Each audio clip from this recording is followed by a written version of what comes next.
অবিলম্বে ঢাকায় নিযুক্ত ভারতীয় হাইকমিশনারকে পররাষ্ট্র মন্ত্রণালয়ে তলব করতে হবে।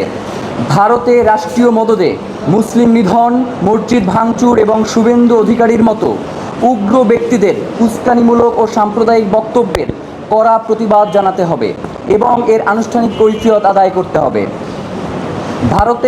ভারতকে দক্ষিণ এশিয়ার স্থিতিশীলতার জন্য হুমকি হিসেবে চিহ্নিত করে জাতিসংঘ এবং ওআইসিতে জরুরি আলোচনার প্রস্তাব পাঠাতে হবে।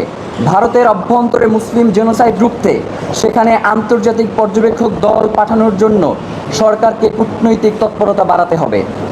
দফা ৩, সীমান্তে প্রতিটি হত্যাকাণ্ডের বিপরীতে আন্তর্জাতিক মানবাধিকার আদালত এবং জাতিসংঘে ভারতের বিরুদ্ধে মামলা করতে হবে। বিএসএফকে একটি খুনি বাহিনী হিসেবে আন্তর্জাতিকভাবে চিহ্নিত করে তাদের উপর অর্থনৈতিক ও কূটনৈতিক নিষেধাজ্ঞা আরোপের দাবি তুলতে হবে।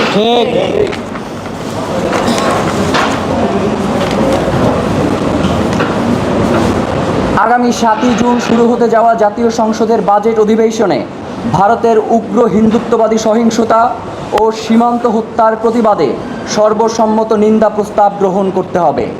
এছাড়া গত এক দশকে সীমান্তে নিহতদের তালিকা ও ভারতে ক্ষতিগ্রস্ত ধর্মীয় স্থাপনার পরিসংখ্যান নিয়ে একটি রাষ্ট্রীয় শ্বেতপত্র প্রকাশ করতে হবে।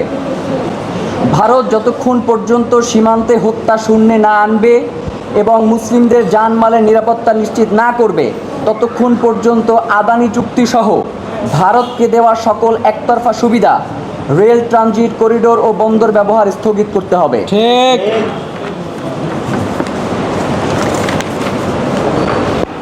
আমরা বাংলাদেশের অন্তর্বর্তীকালীন সরকারের একজন উপদেষ্টার বরাতে আমরা জানতে পেরেছি, আসিফ নজরুল, তার মাধ্যমে যে বাংলাদেশে অবৈধভাবে ২৬ লাখ ভারতীয় কর্মরত রয়েছেন।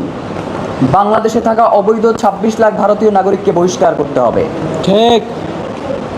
এবং সর্বশেষ বাংলাদেশ থেকে উগ্র হিন্দুত্ববাদী সংগঠনসমূহের কর্মকাণ্ড নিষিদ্ধ করতে হবে।